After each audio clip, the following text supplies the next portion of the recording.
പറയാൻ ശ്രമിക്കാം. പക്ഷേ ഞാനിവിടെ ജനിച്ച് വളർന്ന് പഠിച്ചതല്ലല്ലോ. അപ്പം നിങ്ങളെപ്പോലെയോ ഇപ്പോൾ നമ്മൾ കേട്ട് രണ്ട് പ്രാവശ്യത്തെ പോലെ സംസാരിക്കാനുള്ള കഴിവെനിക്കില്ല. ഞാൻ അതുപോലെ ചില പോയിന്റ്സ് മലയാളത്തിൽ ആക്കി തരാം. പക്ഷെ മെയിൻ പോയിന്റ്സ് ഞാൻ ആദ്യം ഇംഗ്ലീഷിൽ പറയും. When we talk about the scope of reforms and the future of education in 21st century India, we have to understand that we are acknowledging an acute shortage of quality institutions of higher education. For far too long we've been complacent about the fact that we produced since the 1960s the world's second largest pool of trained scientists and engineers. In fact, we produced more scientists and engineers than our then overprotected economy could absorb, and so their talents outran the facilities and opportunities available to them in India. So many tens of thousands of graduates left to make their fortunes elsewhere, founding companies in Silicon Valley, inventing the Pentium chip, and even winning America a couple of Nobel Prizes. This നമ്മുടെ economic അവരെ absorb ചെയ്യാനുള്ള കഴിവുണ്ടായിരുന്നില്ല. അതുകൊണ്ടാണ് അവർ ഈ രാജ്യം വിട്ടിട്ട് വിദേശത്തേക്ക് പോയത്. അമേരിക്കയിൽ പ്രത്യേകിച്ച് വലിയ സക്സസ് ആയിട്ടാണ്. And with that success, IIT began to be spoken of in the same breath as MIT, with the engineers of engineers and software gurus taken as synonymous with technical excellence. അമേരിക്കയിൽ ഇപ്പോൾ ശരിക്കും എല്ലാവർക്കും at least ഈ മേഖലയിൽ higher education, scientific education, engineering മേഖലയിൽ എല്ലാവർക്കും IIT എന്ന് പറഞ്ഞാൽ എന്താണെന്ന് അറിയാം. MIT എന്ന് പറഞ്ഞ ആ പണ്ട് കാലത്ത് റെഫറൻസ് ഇപ്പോൾ IIT എന്നുണ്ട്. ഒരു ഇന്ത്യനെ കണ്ട ഒരു വിചാരം ഉടനെ ഇത് ഒരു സയന്റിഫിക്കോ ഒരു കമ്പ്യൂട്ടർ അറിയുന്ന ആളായിരിക്കുന്ന. എൻ്റെ ഒപ്പം പഠിച്ച ഒരാള് എന്നെപ്പോലെ ചരിത്രം ഹിസ്റ്ററി ഓണേഴ്സ് പഠിച്ചതായിരുന്നു. അദ്ദേഹം ഒരു എയർപോർട്ടിനെ സഞ്ചരിക്കുമ്പോൾ ഒരു വള്ളക്കാരൻ ഓടി വന്നിട്ട് കഴിഞ്ഞ് വേർത്ത് മുങ്ങി പറയുന്നു, your Indian can you help me fix my laptop? Indian ആണെങ്കിൽ ഈ ലാപ്ടോപ്പിനെ ശരിയാക്കാനുള്ള അറിവ് ബുദ്ധി ഉണ്ടാവുന്നതാണ് അതിന്റെ വിചാരം. അതാണ് ഇപ്പോൾ നമ്മുടെ ഇപ്പോഴത്തെ മെസ്സേജ്. പക്ഷേ this masks another reality, that there just aren't as many of them as there should be. Talk to senior executives in Indian companies whose businesses require them to hire competent staff with scientific or engineering training, and they say that the demand for such people vastly exceeds the supply. Once the elite institutions are accounted for, IITs, BITS, Indian Institute of Science, what remains is decidedly an uneven course. For every Narayana Murthy who is produced by a local or regional engineering college, there are hundreds of graduates whom Indian employers, let alone international ones, do not consider ready for prime time. I'm going to come back to this point. നിങ്ങൾക്ക് തന്നെ അറിയാം, നമ്മുടെ വലിയ ദൂരമില്ല, ഇവിടുത്തെ Tata consultancy സർവീസസിന്റെ വലിയൊരു campus. അവരെന്താ ചെയ്യുന്നത്? അവര് എഞ്ചിനീയറിംഗ് കോളേജ് പാസ്സായ ശേഷം എഞ്ചിനീയേഴ്സിനെ റിക്രൂട്ട് ചെയ്ത ശേഷം അവരെ വീണ്ടും പഠിപ്പിക്കുക. ഇത് ഓൺ ദ ജോബ് ട്രെയിനിങ് അല്ല, അവർ ജോബ് ചെയ്യുന്നില്ല. ഇത് ശരിക്കും പഠിപ്പാണ്. എഞ്ചിനീയറിംഗ് കോളേജിൽ പഠിക്കാൻ സാധിക്കാത്ത വിഷയങ്ങളും മോഡേൺ അപ്രോച്ചസും അതിലിപ്പോൾ TCS പഠിപ്പിക്കും. അതുപോലെ തന്നെ മൈസൂരിലത്തെ ഇൻഫോസിസ് ക്യാമ്പസിൽ പഠിപ്പിക്കും. So they are pointing to the deficiency in the educational system as practiced in our colleges. Now the irony is that we have one of the world's largest higher education systems. We rank second in terms of student enrollment in the world. We've had a healthy growth in the number of institutions and enrollments since independence. Starting with Jawaharlal Nehru, we have in fact systematically built up a very large system of education and created a pool of men and women equipped with robust scientific and technological capabilities and some creativity. In those days, when we started off after independence, we focused principally on two E's in the education system: expansion and equity. And in the process, we may have neglected the third E, which is excellence. I'm going to come back to that line of argument. The first E is expansion, because of course we have a large, growing and young population.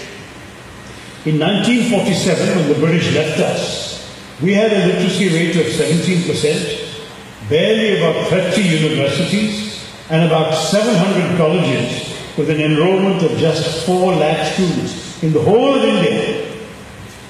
Today we have over 74% literacy.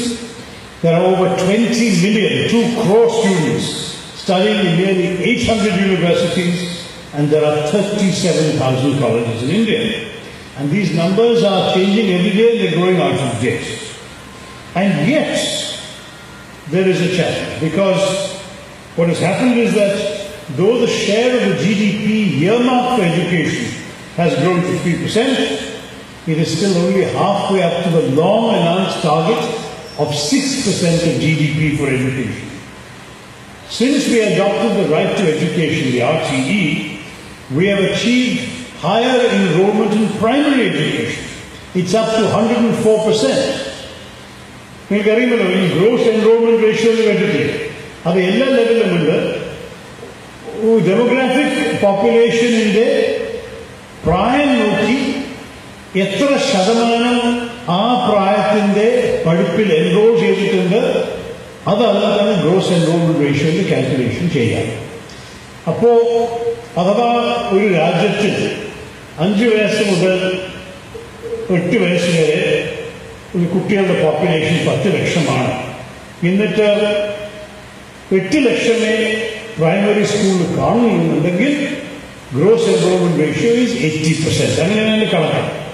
ഇപ്പോൾ നമ്മുടെ രാജ്യത്തിൽ primary സ്കൂളിൽ 104% നമ്മുടെ gross enrolment ratio. കാരണം നമ്മൾ വിചാരിക്കുന്നതില്ലാതെ നമ്മൾ പ്രതീക്ഷയില്ലാതെ കൂടുതൽ കുട്ടികളെ സ്കൂളിൽ ചേർന്നത്. ചിലവര് 1-2 വർഷം മിസ്സായി പോയവരും കൂടി കുറച്ച് അഡ്വാൻസ് ഇയേഴ്സിൽ പ്രൈമറി സ്കൂളിൽ ചേർന്നിട്ടുണ്ട്. അതുകൊണ്ട് നമ്മൾ ആ ലെവലിൽ നല്ലൊരു ഒരു ലെവലാണ്. പക്ഷേ അവർ പ്രായം വരുമ്പോൾ അതെല്ലാം മാറ്റും. 8ാം ക്ലാസ് ആകുമ്പോഴേക്കും gross enrolment ratio is down to 69%. അതിൻ്റെ അർത്ഥം 35% കുട്ടികൾ സ്കൂളിൽ നിന്ന് ഡ്രോപ്പ് ഔട്ട് ചെയ്ത് കഴിഞ്ഞ് 8ാം ക്ലാസ് ആകുമ്പോഴേക്കും. ഇന്ത്യ മുഴുവൻ ഫിഗറാണ്. കേരളം എത്ര മോശമല്ല എന്ന് എനിക്കൊരു സംശയമില്ല. ഞാൻ നാഷണൽ ഫിഗർ പറയും. ഇന്ത്യ മുഴുവൻ നോക്കുകയാണെങ്കിൽ +2 എത്തുമ്പോൾ ക്ലാസ് 11-12 ആകെ 39% ഉള്ളൂ. അപ്പോൾ നമ്മുടെ ആ പോപ്പുലേഷൻ ഗ്രൂപ്പിൽ ആകെ 39% കുട്ടികളെ 11-ലും 12-ലും കാണും. പക്ഷെ കോളേജ് എത്തുമ്പോഴേക്കും അതൊന്നും കൂടി താഴ്ന്നു. ഇപ്പോൾ 20% കോളേജിൽ യൂണിവേഴ്സിറ്റിയിൽ പോകുന്നു.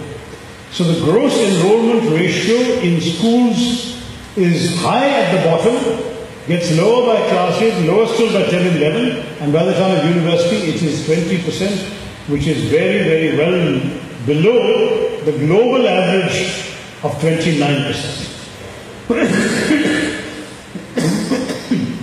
In every other country,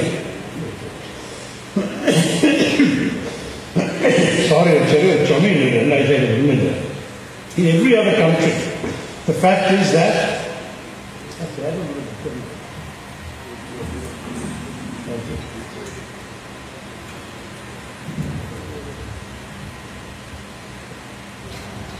in every other country, if you take the global average, it's 29% gross enrollment rate to universities. In India, it is only 20%. അപ്പോൾ ഒരു ചെറിയൊരു ശതമാനം യൂണിവേഴ്സിറ്റിയിൽ പഠിക്കാൻ ആഗ്രഹിക്കുന്നവരുടെ തന്നെ ഒരു ചെറിയൊരു ശതമാനത്തിന് യൂണിവേഴ്സിറ്റിയിൽ അഡ്മിഷൻ കിട്ടുന്നുള്ളൂ. അതുമാത്രമല്ല, what education is available to privilege few. അത് നോക്കുമ്പോൾ കേരളത്തിനായിട്ട് വേറെ ഒരു ഫിഗർ ഇല്ല ഗവൺമെന്റ് ഓഫ് ഇന്ത്യ ഡേറ്റ്. എൻ്റെ അഭിപ്രായത്തിൽ മസ്റ്റ് ബി ഹയർ. പക്ഷെ how high is it is difficult to calculate. പല മലയാളികളും കേരള സംസ്ഥാനത്തിൽ പഠിക്കാതെ നെയ്ബറിംഗ് സ്റ്റേറ്റ്സിൽ പോയി പഠിക്കുന്നുണ്ട്. അപ്പം നമ്മൾക്ക് പോപ്പുലേഷൻ കണക്ക് നോക്കി എൻറോൾമെന്റ് കണക്ക് നോക്കിയിട്ട് ഗ്രോസ് എൻറോൾമെന്റ് റേഷ്യോ കാൽക്കുലേറ്റ് ചെയ്താൽ അതിലൊരു തെറ്റുണ്ടാവും. In fact Tamil Nadu rate of enrolment may be higher because of all the Malayali kids going there, or southern Karnataka also, Mangalore നമ്മുടെ കുട്ടികൾ പോകുന്നുണ്ട്. എന്നാലും എണ്ണം പറഞ്ഞതിന്റെ വിഷയം is how do we manage to increase not just the number of institutions, but the quality of the students coming out. We know that we have for millennia had a painful, stratified, fractured social structure because of caste and religion, which has left wounds across the body and soul of our system of education. And there is still a glaring economic divide between the haves and the have-nots.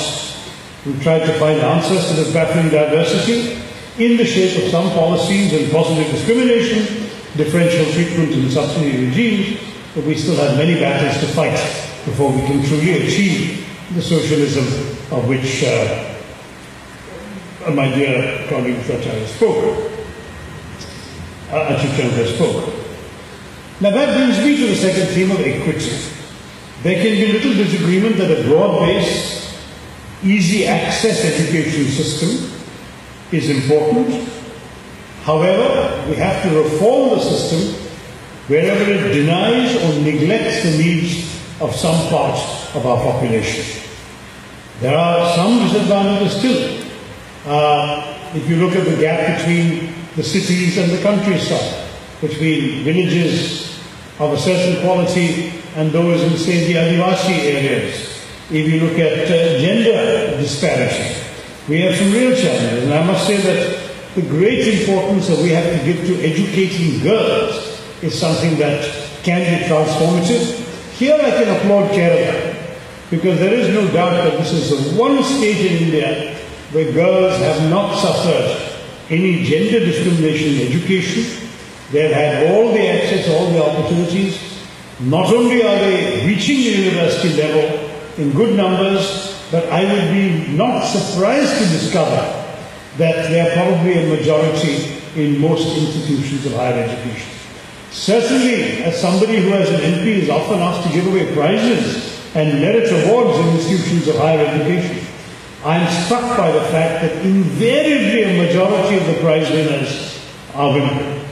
നമ്മുടെ മഹിളകളാണ് price ജയിക്കുന്നത്, മഹിളകളാണ് merit awards എടുക്കുന്നത്, മഹിളകളാണ് deans ലിസ്റ്റിൽ വരുന്നത്. എല്ലാ സ്ഥാപനത്തിലും കാണുന്ന medical കോളേജിലോ എഞ്ചിനീയറിംഗിലോ സയൻസിലോ എന്തിലും ഹ്യൂമാനിറ്റീസിൽ മാത്രമല്ല എല്ലാത്തിലും ഇതൊരു ഫീച്ചറായി കാണും. Now, of course, the third problem we have is excellence. അത് പ്രത്യേകിച്ച് കേരളത്തിലൊരു പ്രോബ്ലമായി മാറി വന്നിട്ടുണ്ട്. The enemy of excellence is politicization. കേരളത്തിൽ നിന്നും എല്ലാവർക്കും അറിയാം, എവറിഥിങ് ഇസ് പൊളിറ്റിസൈസ്ഡ്. നമ്മളുടെ എല്ലാ യൂണിവേഴ്സിറ്റീസിലും ടീച്ചേഴ്സ് ഓർഗനൈസേഷൻസിലോ സ്റ്റുഡൻസ് ഓർഗനൈസേഷൻസിലോ പോളിറ്റിക്സ് വന്നു പോയിട്ടുണ്ട്. ഇപ്പം ഞാൻ അറിഞ്ഞിരിക്കുന്നത് ഈ ഇന്റേണൽ ക്വാളിറ്റി അഷ്യൂറൻസ് എന്ന് പറഞ്ഞൊരു സ്ഥാപനം കേരള യൂണിവേഴ്സിറ്റി സ്ഥാപിച്ചപ്പോൾ അത് ക്വാളിറ്റി അഷ്യൂറൻസിന്റെ അർത്ഥം എല്ലാവർക്കും അറിയാമല്ലോ. It is to improve the quality of the institution of whichever university education department is being developed. പക്ഷേ ആ ഇന്റേണൽ ക്വാളിറ്റി അഷ്യൂറൻസ് സെല്ലിന്റെ റീകോൺസ്റ്റിറ്റ്യൂഷൻ പുതിയ സർക്കാർ നടത്തിയിട്ട് ഈ കേരള യൂണിവേഴ്സിറ്റി ടീച്ചേഴ്സ് ഓർഗനൈസേഷന്റെ ഏതാണെങ്കിലും ചേർത്താണ് റീകോൺസ്റ്റിറ്റ്യൂട്ട്. അതിന്റെ അർത്ഥം ഒരു രാഷ്ട്രീയ സന്ദേശമാണ്. പോളിറ്റിക്സ് ട്രംപ്സ് എഡ്യൂക്കേഷണൽ എക്സലൻസ് ആണ് ആ സന്ദേശം വരുന്നത്. അത് മഹാമോശമായി പോയി എന്നാണ് എൻ്റെ അഭിപ്രായം. എക്സലൻസ് വേണമെന്നുണ്ടെങ്കിൽ it has to be beyond politics. രാഷ്ട്രീയത്തിന് അതീതമായിട്ടാണ് നമ്മൾ എക്സലൻസ് ആവശ്യപ്പെടുന്നത്. അല്ലെങ്കിൽ എക്സലൻസിനെ റെക്കഗ്നൈസ് ചെയ്യാൻ ഒരു ഒബ്ജക്റ്റീവ് സ്റ്റാൻഡേർഡ് ലോകം മുഴുവൻ ഉണ്ടാവും. ഇവിടെ ഒബ്ജക്റ്റീവ് സ്റ്റാൻഡേർഡിന്റെ പകരം പൊളിറ്റിക്കൽ സ്റ്റാൻഡേർഡ് മാത്രമേ ഉണ്ടാവുള്ളൂ. നമ്മളായിരിക്കും അതിന്റെ victims. We will be the ones who will suffer. പിന്നീട് നാലാമത്തെ ഈ എംപ്ലോയബിലിറ്റി, അതും പ്രത്യേകിച്ച് കേരളത്തിൽ അത്യാവശ്യമായൊരു പ്രശ്നമാണ്. The quality and employability of the vast majority of our graduates is being question. ഇപ്പോൾ പല എംപ്ലോയേഴ്സ് ഓർഗനൈസേഷൻസ് ഉണ്ടല്ലോ, ഫിക്കി, ആസോചാം, CRI, അവരെല്ലാവരും സ്റ്റഡീസ് കണ്ടക്ട് ചെയ്തിട്ട് they have established widespread dissatisfaction amongst employers with the quality of graduates available for employment. എല്ലാവരും പറയുന്നു ഇതുകൊണ്ടാണ് TCSനും ഇൻഫോസിസും പുതിയ campus ഉണ്ടാക്കാൻ ആഗ്രഹിക്കുന്നത്.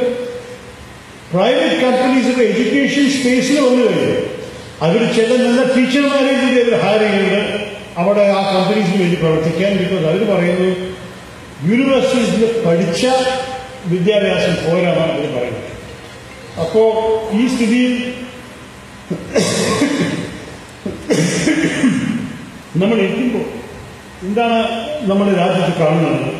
We boast with pride about 500,000 engineers we produce annually. എല്ലാ വർഷവും ഭാരതം 5 ലക്ഷം എഞ്ചിനീയേഴ്സിനെ ഗ്രാജുവേറ്റ് ചെയ്യുന്നുണ്ട്. പക്ഷേ യാഥാർത്ഥ്യം എന്താണ്? ഈ 5 ലക്ഷം എഞ്ചിനീയേഴ്സിനെ വെച്ച് നമ്മൾ എന്താ ചെയ്യാൻ പോകണം? ഞാൻ കഴിഞ്ഞ വർഷത്തെ കഥ പറഞ്ഞ മധ്യപ്രദേശ് പോലീസ് ഡിപ്പാർട്ട്മെന്റ് 14,000 കോൺസ്റ്റബിൾ പോസ്റ്റിന് വേണ്ടി അഡ്വർടൈസ്മെന്റ് ഇറക്കി. ഈ 14,000 കോൺസ്റ്റബിൾ പോസ്റ്റിന് വേണ്ടിയിട്ട് 9 ലക്ഷം കാൻഡിഡേറ്റ്സിന്റെ ആപ്ലിക്കേഷൻ കിട്ടിയത്. ഈ 14,000 പേര്, അതിലത്തെ 10,000 ആപ്ലിക്കൻസ് എഞ്ചിനീയറിംഗ് ഗ്രാജുവേറ്റ്സ് ആയിരുന്നു, 12 പേര് PhD ഹോൾഡേഴ്സ് ആയിരുന്നു. കോൺസ്റ്റബിൾ ജോലി കേട്ടോ. ബാക്കിയുള്ള ആപ്ലിക്കൻസിൽ 2 ലക്ഷം ഗ്രാജുവേറ്റും 15,000 പോസ്റ്റ് ഗ്രാജുവേറ്റും. അതിൻ്റെ അർത്ഥം we are releasing graduates into an employment ecosystem that does not know how to use them. അതാണ് ഇതിന്റെ സത്യം. We have talent, but we don't know what to do with it. Some 60% of our engineers find themselves eventually in jobs that do not require an engineering degree, and I'm not even counting those engineers who get no jobs at all. ചില engineering കാര്യത്തിൽ ജോലിയില്ല. മോദിയുടെ ഉപദേശം കേട്ടുവല്ലോ, പക്കോട പോയി വിറ്റോളൂ പാതിയില്ല. പക്ഷേ അതും സംഭവിക്കില്ല. ഇന്നാളും ഞാൻ നാട്ടിൽ വെച്ച് കൽക്കറ്റയിൽ ഈ പുച്ക എന്ന് പറഞ്ഞ ഗോൾഡ് കപ്പ് ചെറിയൊരു കൂലിയാണ്, അതിൽ വള്ളവും ഒക്കെ ഇങ്ങോട്ട് വെക്കും. ആ പുഷ്ക വെക്കുന്ന ഒരാളോട് ചോദിച്ചു, നിങ്ങൾ എന്താണ് പഠിച്ചിട്ടുണ്ടോ, എന്താ ക്വാളിഫിക്കേഷൻ? ചോദിച്ചപ്പോൾ ഞാൻ എഞ്ചിനീയറിംഗ് ഗ്രാജുവേറ്റ് ആണ്, പക്ഷേ എഞ്ചിനീയറിംഗ് ജോലി കിട്ടിയില്ല.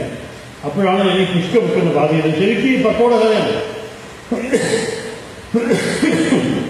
അപ്പൊ ആ സ്ഥിതിയിൽ 60% എഞ്ചിനീയറിംഗ് ഗ്രാജുവേഷൻ ജോലി കിട്ടുമ്പോൾ എഞ്ചിനീയറിംഗ് ഡിഗ്രി ആവശ്യമില്ലാത്ത ജോലികളാണ് നമ്മൾ എടുക്കുന്നത്. അതാണ് നമ്മളുടെ അനുഭവം. Systematic problem of skill mismatch between qualifications and jobs undertaken. A policy that encourages non-graduate technical and non-technical diploma holders into lower graduate intensity occupations might close the skills gap. ഇതൊക്കെ ഒരു റിഫോമിന് ചെയ്യാനുള്ള സമയം വൈകിക്കഴിഞ്ഞു. ഈ സ്കിൽ മിസ്മാച്ചിനെ എങ്ങനെയാണ് പരിഹരിക്കാൻ സാധിക്കും? Research has identified the closing of this skill gap where professionals such as engineers, advocates, medical and legal professionals and other high technology service industries such as telecoms and information technology are concerned. These are areas where we are successfully closing the gap a little bit because we are producing just enough people that the market wants. But in other areas, what we are seeing is that the universities, particularly in Kerala, are not sufficiently paying attention to market demands. നമ്മുടെ graduates യൂണിവേഴ്സിറ്റിയിൽ ഇറങ്ങുമ്പോൾ അവർ job മാർക്കറ്റിൽ പോകുമ്പോൾ അവരുടെ സ്കിൽസും ക്വാളിഫിക്കേഷൻസും ഈ job മാർക്കറ്റിൽ പറ്റിയതാണോ എന്ന് നമ്മൾ പഠിപ്പിക്കുമ്പോൾ ചോദിക്കുന്നില്ല. നമ്മുടെ വിചാരം നമ്മൾ അവരെ പഠിപ്പിച്ചു കഴിഞ്ഞാൽ അവർ ഏത് ജോലി ചെയ്യാനും ക്വാളിഫൈഡ് ആണ്. അതല്ല എംപ്ലോയേഴ്സ് പറയുന്നത്. എംപ്ലോയേഴ്സ് പറയുന്നത് ഞങ്ങൾക്ക് ചില റെലവൻറ്റ് സ്കിൽസും ട്രെയിനിങ്ങും ഇല്ലാത്തവരെ ഞങ്ങൾക്ക് ആവശ്യമില്ല, ഞങ്ങൾക്ക് തന്നെ അവർ പഠിപ്പിക്കേണ്ടി വന്നിട്ടുണ്ട്. So the need one reform that I would personally be in favour of. ഞാൻ മന്ത്രിയായിരിക്കുമ്പോഴേ ഞങ്ങൾ സംസാരിച്ചതാണ്. Increase the university industry interface. നമ്മളുടെ യൂണിവേഴ്സിറ്റി സ്ഥാപനങ്ങളും public sector, private sector, all of them should have relationships with private industry as well as public sector industry to find out what is the kind of training that will enhance the prospect of employability for a student. അത് നമ്മൾ ചെയ്യുന്നില്ല എന്നത് സത്യമാണ്. എൻ്റെ അഭിപ്രായത്തിൽ ആ reform ചെയ്യാൻ വേണ്ടി ഒരു formal report Shri നാരായണമൂർത്തിയാണ്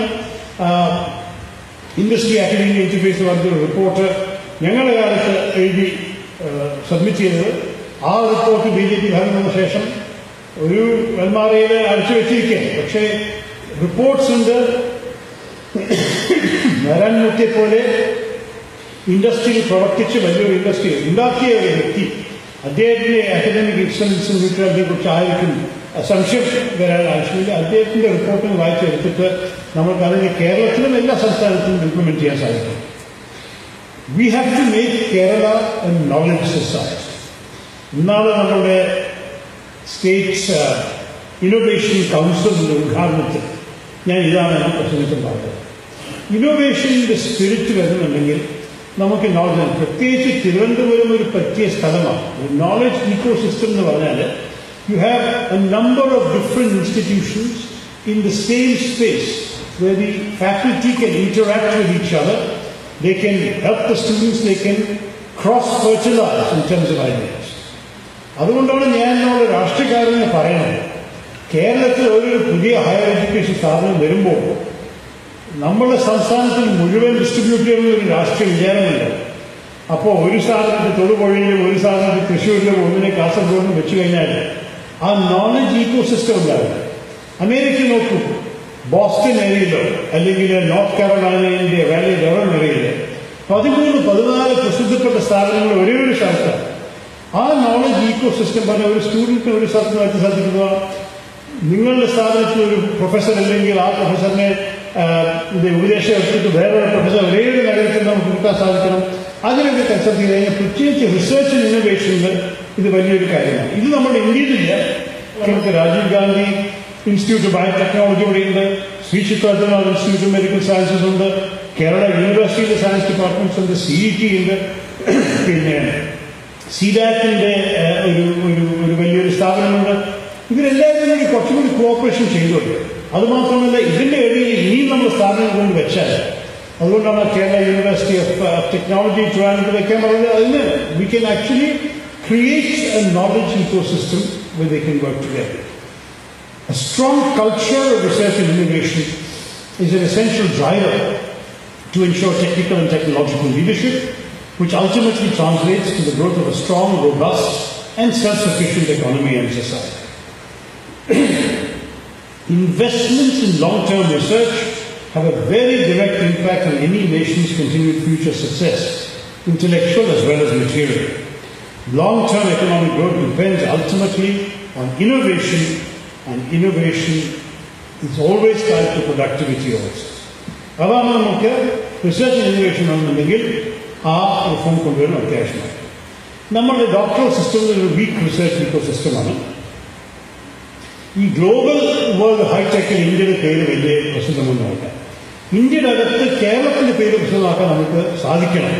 V should be able to try and create a serious capacity. നമ്മുടെ IT-യിലാണ് വേണ്ടത്, ഇൻഫർമേഷൻ ടെക്നോളജിയിൽ ആ ഏരിയയിലാണ് നമ്മൾ സ്പെഷ്യലൈസ് ചെയ്യാൻ പോകുന്നത്, അല്ലെങ്കിൽ വേറെ വിധത്തിൻ്റെ സോഫ്റ്റ്വെയർ പ്രോഗ്രാമിംഗ് എന്താണ് നമ്മുടെ സ്കില്ലൊക്കെ അതിനൊരു ഫോക്കസ് ചെയ്തിട്ട് വി ഷുഡ് ഡു ഇറ്റ്. ഞാനൊരു 7 വർഷം മുമ്പ് 2011 കാനഡയിലത്തെ യൂണിവേഴ്സിറ്റി ഓഫ് ടൊറോണ്ടോയിൽ ഒരു ഇന്ത്യ ഇന്നോവേഷൻ സെന്ററിന്റെ ഉദ്ഘാടനം ചെയ്തു, ഇന്ത്യൻ അഡ്മിഷൻ ചെയ്യാൻ. ആ സമയത്ത് സംസാരമായിരുന്നു ഇന്നോവേഷൻ, ഇന്ത്യൻ ഇന്നോവേഷൻ. പക്ഷെ നമ്മളതിനെ അച്ചീവ് ചെയ്യാൻ സാധിച്ചിട്ടില്ല. ഈ 7 വർഷത്തിൽ Indian innovation has not taken. Shri Achyutachandra പറയുന്നത് ദൈവം എല്ലാവർക്കും ബുദ്ധി ഒരുമാതിരി കൊടുത്തിട്ടുണ്ടാവുന്നത്. നമ്മൾക്ക് ലോകത്തിൻ്റെ 17% ബ്രെയിൻസ് ഉണ്ട്. കാരണം ലോകത്തിൻ്റെ 17% പോപ്പുലേഷൻ നമ്മുടെയാണ്. അപ്പോൾ ബ്രെയിൻസ് എല്ലാവർക്കും ഒരുമാതിരി കൊടുത്തിട്ടുണ്ടെങ്കിൽ നമുക്ക് ആ ബ്രെയിൻസ് ഉണ്ടല്ലോ. പക്ഷേ ഈ 17% ബ്രെയിൻസ് ആകെ ലോകത്തിൻ്റെ 3.5% റിസർച്ച് ഔട്ട്പുട്ട് മാത്രമേ പ്രൊഡ്യൂസ് ചെയ്യൂ. So why is that? What is deficient in our system? Why should a country with 17% of the world's brains be responsible for only 3.5% of the global research output? Why is it they have nobody in the top 200 of the prestigious Times Higher Education supplements, education rankings 2018? And there's only a handful of universities from India in the top 500 in the world. If you look at just computer science engineering, another subject, 2016 എത്ര PhD ഉണ്ടായിരുന്നു ഇന്ത്യയിൽ? Computer science engineering ആകെ 125. അതിൻ്റെ കമ്പാരിസണിലാണ് US-ഓ China നോക്കുകയാണെങ്കിൽ 2000 2000 computer science PhD ഒരു വർഷത്തിൽ. നമുക്ക് 125. എങ്ങനെ നമ്മൾ കമ്പീറ്റ് ചെയ്യും? അതുമാത്രമല്ല, ഈ അമേരിക്കയിലെ 2000 നോക്കുകയാണെങ്കിൽ അതിലത്തെ ഒരു 25%, 500 പേര്, ആ 500 പേര് മിനിമം ഇന്ത്യൻ ഓറിജിൻ അമേരിക്കൻസ് ആയിരുന്നു. അപ്പോൾ ഇന്ത്യൻ ബുദ്ധിയിലൊരു കുറവില്ല. അത് അമേരിക്ക ഇപ്പോൾ പഠിക്കുമ്പോൾ അവർക്ക് കമ്പ്യൂട്ടർ സയൻസ് PhD കിട്ടാൻ ബുദ്ധിമുട്ടില്ല. അമേരിക്കൻ ഇന്ത്യൻസ് നമ്മളെപ്പോലെ ഇന്ത്യക്കാരായിട്ട് കൂടി ഇന്ത്യയിലത്തെ 4 ഇരട്ടിയാണ് PhDs കമ്പ്യൂട്ടർ സയൻസ് എടുക്കുന്ന അമേരിക്കൻ രാജ്യത്ത്. ഇത് നമ്മളുടെ ഒരു എൻവയറമെന്റ് ക്രിയേറ്റ് ചെയ്യാത്ത കാരണമാണ്. And we must create the environment in Kerala if you want to excel. Second on my list is the lack of adequate faculty. There is certainly a handful of teachers who devote their lives to research, to instruction, they are the apex of the higher education system in India. But as we go down the pyramid, the system is very different. We have had a severe shortage of faculty across India as we have expanded the higher education system. The student-to-teacher ratio in the average institution of higher education is 23:1. 23 students for every teacher is the Indian figure. What is the global norm? 15:1. So we are more than 50% more in terms of students per teacher in India. Less than 200 universities and 5,000 colleges have been accredited by the NAC, National Assessment and Accreditation Council. Even prestigious institutions like IITs have a shortage. This is something they've said in Parliament of 30 to 35% of faculty, and state universities are suffering shortages of 50% of faculty. ഇതെല്ലാം പാർലമെന്റിൽ ചർച്ച ചെയ്തതാണ് നിങ്ങൾ പറയാം. IITസിന് 35% vacancy റേറ്റാണ് faculty. അവർക്ക് പഠിപ്പിക്കാൻ ആൾക്കാരില്ല. എന്നിട്ടും കൂടി അവരുടെ സ്റ്റുഡൻസ് നല്ല റെക്കഗ്നേഷൻ കിട്ടുന്നുണ്ട്. ഇതൊരു വലിയൊരു സീരിയസ് വിഷയം. Third factor is the lack of industry investments in a career path. What career do we offer in industry for innovators? Every graduating engineer cannot be an innovator, but why is it that the best and brightest talents are not looking at career opportunities in this field? There are not that many career opportunities in India. Technology industry has not created opportunities for innovation. We have not glamorized the field enough. We have not provided enough incentives. This is something that universities in Kerala can do, is to create innovation centers, reward and recognize innovation, offer prizes to the best students for innovation, give and encourage research grants for innovation, create an atmosphere for this purpose. And I must say that the long-term survival of Indian education and indeed for that matter Indian industry will depend on our ability to innovate creatively.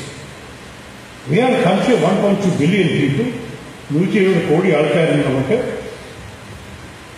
2/3 of this number is under 35. So it's a no-brainer that we must use our demographic dividend for our advantage. And we must therefore think in terms of scale. Kerala has 40 million people. That's a decent size. But from Kerala we can expand nationwide to enhance the culture of innovation in our system. We definitely need to become leaders in research and innovation, because that doesn't require necessarily a number of features associated with developed countries if we are prepared to put in the necessary resources. We need to have much more mentoring of PhD students. We need funding from multiple sources, including the private sector. We need to have a culture of world-class research within every institution, in any field. And കൂടുതൽ സയൻസും എഞ്ചിനീയറിംഗിനെ കുറിച്ച് മാത്രം സംസാരിക്കുന്നു വിചാരിക്കേണ്ട. ഏത് ഫീൽഡിലും research and innovation ഏത് ഫീൽഡിലും നമുക്ക് ചെയ്യാൻ സാധിക്കും. പക്ഷെ അതിൻ്റെ കൾച്ചർ വേണം. കുട്ടികൾക്ക് റിസർച്ച് ചെയ്യണമെന്ന് നിർബന്ധമായ യൂണിവേഴ്സിറ്റി നിർബന്ധിക്കണം. ആ റിസർച്ച് ചെയ്യുന്നതിൻ്റെ ഔട്ട്പുട്ടിന് റെക്കഗ്നിഷൻ കൊടുക്കണം, എന്നിട്ട് ഇൻസെൻറ്റീവ് കൊടുക്കണം. അവർക്ക് അവർ ചെയ്ത ഇന്നോവേഷൻസിനെ ഇൻഡസ്ട്രിക്ക് എത്തിക്കണം. ഇതെല്ലാം നമ്മൾ കേരളത്തിൽ ചെയ്യുന്നില്ല എന്നാണ് എൻ്റെ ഒരു റിഗ്രറ്റ്. പിന്നെ ഇൻഡസ്ട്രീസിനും ചില റെസ്പോൺസിബിലിറ്റീസ് ഉണ്ട്. They can come to an academic institution and say, we can work with you. വിദേശ രാജ്യങ്ങളൊക്കെ എന്തുകൊണ്ട് അമേരിക്കയിൽ they will come to a university and say, we will finance innovation, research in such and such field if you have students who are capable of doing it. We will give the grants And the condition is that if you succeed in working along these lines, then we must jointly have the patent with you, and we must be able to have the right to manufacture what you have invented. Under industry-university collaboration, നമുക്ക് കേരളത്തിൽ തീരെയില്ല, ഇന്ത്യയിലെ largely India. We need to do that much more. And we have to, of course, identify the strategic pillars where this is possible, define milestone-based goals, define opportunities in the field, and then actually make it work. ഇപ്പോഴത്തെ official government figures on the currently employable percentage of graduating engineers is 17.7% here. അപ്പോൾ engineers graduate ചെയ്യുമ്പോൾ are they immediately employable? The correct figure is 17.7%. നമ്മളൊരു minimum charge 50% എങ്കിലും ആവണ്ടേ? ബാക്കി 50% പോയിട്ട് TCSന്റെ ക്യാമ്പസിലോ ഇൻഫോസിസിലോ പഠിക്കട്ടെ. പക്ഷേ അല്ലെങ്കിൽ നമുക്ക് നിർബന്ധമായിട്ട് ഈ 17.7% 50 ആകും. And that is a challenge for teachers, institution students. I don't know whether we can get to that all India, but in Kerala we can certainly get to it if we apply our minds to it. We also need some long-term goals. I've talked about the research ecosystem in Kerala. We must create an environment where research-led innovation plays a significant role in the day-to-day life of the average Indian citizen. We need to change the world's perception so that India is seen as a global leader in providing world-class education, cutting-edge research, and opportunities to new goals. We obviously aren't anywhere there yet, but it's interesting. ഞാൻ MHRDയുടെ മന്ത്രിയായിരിക്കുമ്പോൾ ഞാൻ ഇൻഡോറിലത്തെ IITയുടെ ഒരു തവണ പോയി. അവിടെ ഒരു വലിയൊരു telescope അവർ കെട്ടിയിട്ടുണ്ടായിരുന്നു. ലോകത്തിൽ ഇതുപോലെ 2 ടെലിസ്കോപ്പേ ഉള്ളൂ. ഒന്ന് ഹ്യൂസ്റ്റണിലും ഒന്ന് ഇൻഡോറിലും. ഈ ടെലിസ്കോപ്പ് ആസ്ട്രോ ഫിസിക്സിൽ ചെയ്യുന്ന ഒരു കട്ടിംഗ് എഡ്ജ് ടെക്നോളജിയാണ്. ഇതിനെ ഉപയോഗിച്ച് റിസർച്ച് പ്രോജക്റ്റ് നടത്തുന്നത് ഒരു അമേരിക്കൻ റിട്ടേൺ ഇന്ത്യൻ പ്രൊഫസറായിരുന്നു. അദ്ദേഹത്തിന് അമേരിക്കയിലെ ഒരു പ്രസിദ്ധപ്പെട്ട യൂണിവേഴ്സിറ്റിയിലെ ടെന്യൂർ ട്രാക്ക് സ്ഥാനമുണ്ടായിട്ട് കൂടി അതിനെ രാജിവെച്ച് അദ്ദേഹം IIT തിരിച്ചു വന്നു. അദ്ദേഹം പ്രവർത്തിക്കുന്ന ചുറ്റും നിൽക്കുന്ന 7-8 PhD സ്റ്റുഡൻസ് ഇന്ത്യക്കാരാണ്. അതിലത്തെ ഒരു കുട്ടി ഒരു മുസ്ലിം പയ്യൻ ഗ്രാമത്തിൽ വളർന്ന ഇൻഡോറിനടുത്തൊരു ഗ്രാമത്തിൽ വളർന്നിട്ടാണ് ഇത്ര ബ്രില്യൻ സ്റ്റുഡൻ്റായ കാരണം അമേരിക്കയിലത്തെ എല്ലാ ടോപ്പ് യൂണിവേഴ്സിറ്റീസിലും സ്കോളർഷിപ്പ് കിട്ടി അദ്ദേഹം പഠിക്കാൻ PhD ചെയ്യാൻ. ഹാർവേഡിന് MITന്ന് കാൽടെക്കിന്ന് ജോർജിയ ടെക്കിന്ന് എല്ലാവരും പ്രിൻസ്റ്റൺ MIT എല്ലാവരും സ്കോളർഷിപ്പ് കൊടുത്തു. അതെല്ലാം വേണ്ട വെച്ചിട്ട് ഈ കുട്ടി ഇൻഡോറിൽ ഈ പ്രൊഫസറിൻ്റെ ഒപ്പം ഈ ആസ്ട്രോ ഫിസിക്സ് ടെലിസ്കോപ്പിൽ പ്രവർത്തിക്കുകയാണ്. അപ്പോൾ ഞാൻ പറഞ്ഞു നമ്മൾക്ക് ഇങ്ങനെ ചെയ്യാൻ സാധിക്കും. ഒരൊറ്റ ഉദാഹരണമാണ് ഞാൻ കണ്ടിരിക്കുന്നത് എൻ്റെ മന്ത്രാലയ സമയത്ത്. അതുപോലെ നമ്മൾക്ക് കട്ടിംഗ് എഡ്ജ് റിസർച്ച് എന്തുകൊണ്ട് ഇവിടെ ചെയ്തതാണ്. പല മലയാളികൾക്കും rather work in Kerala, ഇവിടെ ഓപ്പർച്യൂണിറ്റീസ് ഇല്ലാത്ത കാര്യമാണ് അത് വരാത്തത്. നമ്മളിങ്ങനെയുള്ള എഫക്റ്റീവ് ഇൻസ്റ്റിറ്റ്യൂഷൻസ് ക്രിയേറ്റ് ചെയ്യുന്നത് സത്യം. അതുപോലെ സർക്കാരിൻ്റെ ഉത്തരവാദിത്തമുണ്ട് ക്വാണ്ടിറ്റേറ്റീവ് ഇൻസ്റ്റിറ്റ്യൂഷൻസ് കിട്ടും.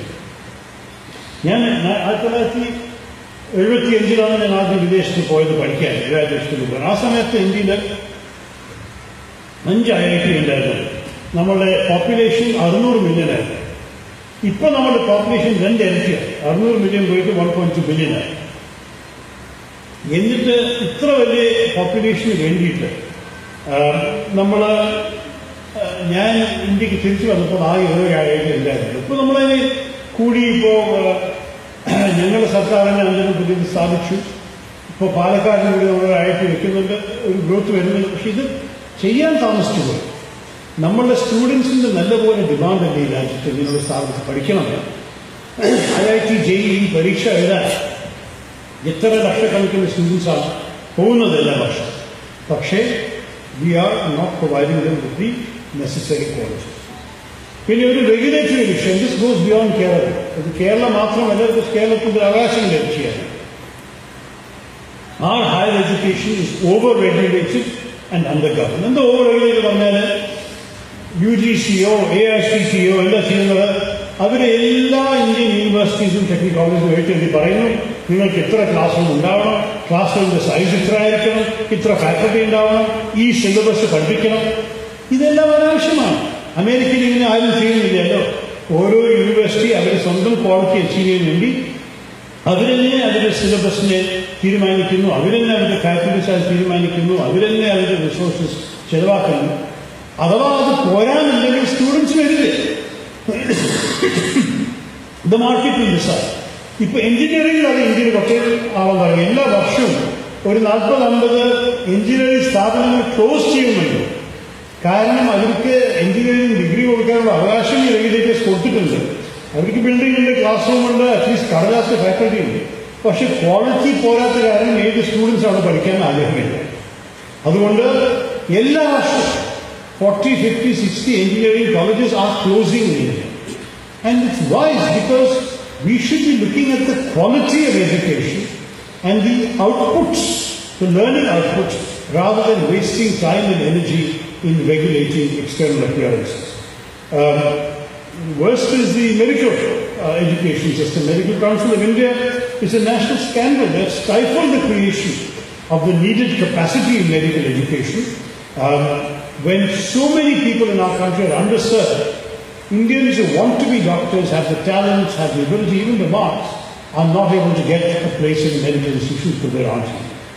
Other challenges. Now, there is, of course, a new National Medical Commission bill. I think the debate parliament വരുമ്പോൾ നമുക്കറിയാം എന്താ സംഭവിക്കുമ്പോൾ. പക്ഷെ ഇതെല്ലാം സീരിയസ് പ്രശ്നങ്ങളാണ്. വിദേശ യൂണിവേഴ്സിറ്റികൾ വരുന്നത് ഞാൻ കേരളത്തിൽ ഒരു വെല്ലുവിളി പറയുന്നു. Why don't you open your doors to foreign university of high quality? Come and open your campus in Kerala. Let's get a really high quality world class institution here. A place like Harvard or Yale might be willing to come if we make it possible for them. Rather than our students going out to other states to find places in universities. There is no question that we have 1 lakh students going to America every year. Another 500,000 in other countries in Europe, a further 30,000 in Australia and New Zealand. Why is that? It's because they want a certain quality. The number of quality institutions in India is few. Number of seats are limited. They're not able to get in, and so ultimately they end up being unable to actually find a decent education here in whatever institutions remain. So they spend the money of their families going abroad. We have an estimate of over $2 billion being spent by Indian parents in educating Indian children abroad every year. Isn't that a waste of national resources? If we enhance both the quantity and the quality of our institutions in India, would we not be able to keep that money within our country? There's no question the need exists, the demand is huge, and our growing and youthful population could easily fill several hundred new campuses, provided their campuses of quality. And that means that we have to have a more sensible, generous and liberal approach towards education. We may need to look at the question of how this education is done. There is a bill which we tried to introduce when we were in government that would have regulated higher education but also liberalized it. That bill didn't get past the Standing Committee of Parliament. Now there is apparently a new attempt by the present government. I don't know whether its fate will be any better, whether it will get through Parliament either. But we have these serious challenges that we're facing right now. And I can tell you there were 7 bills that my government tried to get through but never made it past. Foreign Education Providers Bill, Educational Tribunal Bill, so that the people were guilty of unfair practices in higher education, capitation fees, forcing teachers to return a portion of their salaries to the employer. All of these things, there could be a tribunal to settle that. National Accreditation Regulatory Authority Bill to have an accreditation system for all institutions. Prohibition of unfair practices bill. Higher Education and Research Bill, and then a bill that would have permitted the creation of new universities for research and innovation. There were altogether 11 such bills, but none of those got through. And I believe we need to raise these issues again in Parliament, and also to try and increase the percentage of GDP that we spend on research and education. 6% of GDP for higher education is necessary. We're only at 3%. And 2% of the government budget on research, we are not even at 1%. We are at 0.9%. So there's a lot more spending that can also be done, partly by government, partly by the private sector. Not everything has to be done by the government. So we need to have all of this, we need to have more technology, we need to have more openness. I am thinking of the days as an amateur historian when foreign students used to come to India, to Nalanda, to Takshashila, to Vikramshila, to study here. Nalanda has students from as far east as China, Japan and Korea, and as far west as Turkey and Persia. Are those students now coming to India to study? No. Why have we allowed our standards to slip so much? Why can't we once again recover and regain the quality that will make us a lodestar for people from around the world to come and study? To my mind, Nehruji's famous exhortation in the Strips of Destiny speech, when he spoke of the ending of poverty and ignorance and inequality of opportunity, that we have to absolutely fulfill. The Indian dream of Jawaharlal Nehru is not going to be fulfilled by sleeping on it. We must dream with our eyes open. We must dream with a determination to fulfill these dreams. And that means we must have a change of policy at the top. We must have a willingness on the part of the government to care about education, to make the effort, to put in the efforts, and we must free the states like Kerala to be able to innovate beyond what's happening in the rest of India. We don't need to be dragged down by those states that are not willing to keep up, provided the center, in order to give money to the state university system. I don't know how well Kerala is doing in getting money out of Bursa, but my view is that the centre should liberate the space for a state like Kerala to become a hub of educational excellence. Then, in the first phase, more and more students from around India will say we must go to Kerala to study because universities are good, and eventually that will be the nucleus of the era in which students will come from abroad to study here as well. To my mind, this is a very serious issue. The ranks of the frustrated unemployed can be a national security threat to our country. The Maoists and Naxalites, because they have an inadequate education, they are not equipped to take advantage of the opportunities of the 21st century economy, and as a result they are vulnerable to the blandishments of anybody with 1,000 rupees on a Kalashnikov asking them to take up arms against Indian state. If we want to avoid that fate across the country, we need to not only expand our education, ensure equity of all social classes, increase excellence, but also we need to ensure employability. With these things, it seems to me, we will be able, through these necessary reforms that are outlined for you, to create not just a better educational system in Kerala, but altogether a better India. Thank you very much. Namaste. Namaskar. Jai.